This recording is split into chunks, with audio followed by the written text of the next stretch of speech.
Hello everyone, assalamu alaikum. How are you all? I hope you are well. Welcome back to my channel in this new video.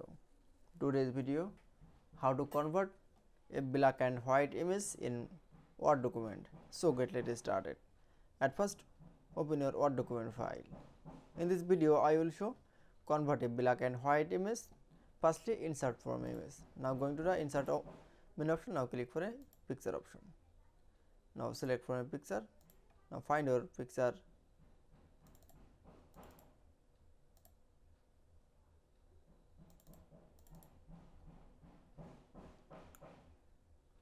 Now select from picture.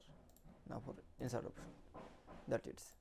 Then we show insert from picture. This picture convert a black and white. Now going to the color option. Then click for a black and white color. That is.